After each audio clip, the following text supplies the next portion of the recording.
Okay, in this lecture video, we're going to talk about dilutions. So sometimes we want to make a solution and it's so dilute, it has so little solute in it that it becomes absolutely impossible physically to weigh out that small amount of solute because our balances just don't go that small. So then what happens is we have to weigh out some larger amount of solute, make that solution, and then add more water so that it is less concentrated, that there are less moles per liter. So the most common example maybe in your day-to-day life is when you do orange juice concentrate. So if you've ever bought in the little cans of frozen orange juice at the grocery store, you usually open those up. It's like a slushie. You put it in a pitcher and then you add a bunch of water and that dilutes the orange juice so it's no longer as concentrated. So that's the same principle here, only now instead of talking about all those orange juice molecules, we're going to talk specifically about how we do the calculations to dilute some particular solute that's in solution. So in this example that we're using, I'm going to have a solution, and each one of these green dots that you see here in our solution, each one of those dots represents a mole's worth of molecules.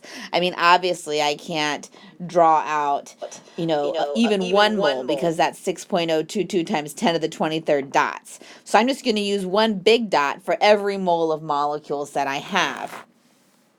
So if we look at this beaker on the left, if you count up the dots there, I've got 12 dots in 3 liters of total volume. So that's 12 moles in 3 liters, which is a 4 molar solution, or 4 moles per liter.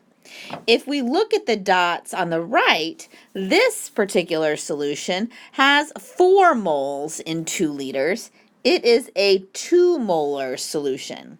So the solution on the right is half as concentrated as the solution on the left. Okay, and so this solution on the left, we're going to call that our stock solution. That's the more concentrated one. And the one on the right is our diluted solution, just so we can keep track. So my question is, if I have this 4 molar stock and I want to make 2 liters worth of this 2 molar solution that's more dilute, how do I figure out how to do that? Look over here at the dots in the solution that we're trying to make, we see a total of 4 dots, 4 moles worth of molecules that are in our final 2 liters of solution.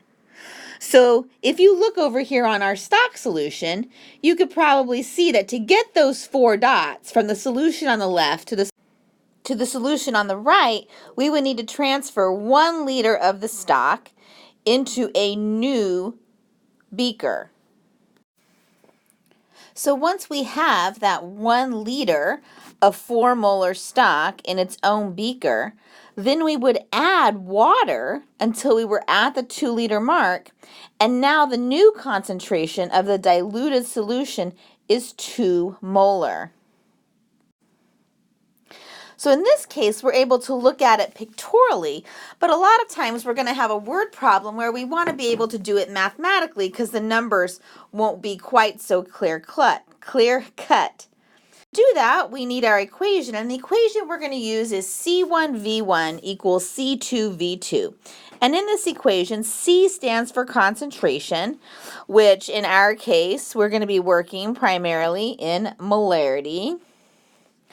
And V stands for volume, so we'll typically work in liters.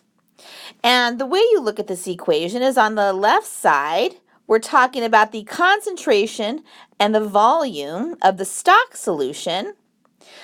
And on the right side, we're talking about the concentration and the volume of the new solution that you've made, the one that's more dilute.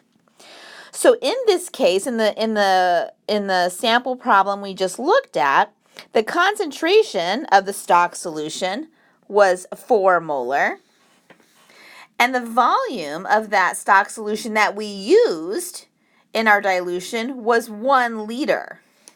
That's how much we transferred. Then in the new solution, the concentration that we ended up with was 2 molar, and the volume of that solution that we had was 2 liters. So you can see that this equality works out. We have 4 equals 4. All of our units cancel. So that's why this equation holds true. So what might this problem actually look like? So we could have it written out in words. How much of a 4 molar stock solution would be needed to make 2 liters of 2 molar solution? Can't really tell that's a 2. So this might be an example of what a dilution problem looks like. So we have a concentrated 4 molar stock, and we want to make a new volume, 2 liters, of a more dilute solution, in this case 2 molar. So to set that up, let's look at C1V1. So our concentration of stock, again, was 4 molar. And the question's asking how much stock do we need? So we don't know what V1 is. We might have 10 liters of the stock solution sitting on the bench, but we don't know how much of that stock solution we actually need to make our 2 liters of 2 molar stock. That's what we're trying to figure out. So then the final concentration of the diluted solution is 2 molar, and the final volume of this diluted solution is 2 liters. So then we can solve this problem for V, and we get that the volume of stock that we need to transfer is 1 liter, which is what we did in our pictorial representation a few slides back.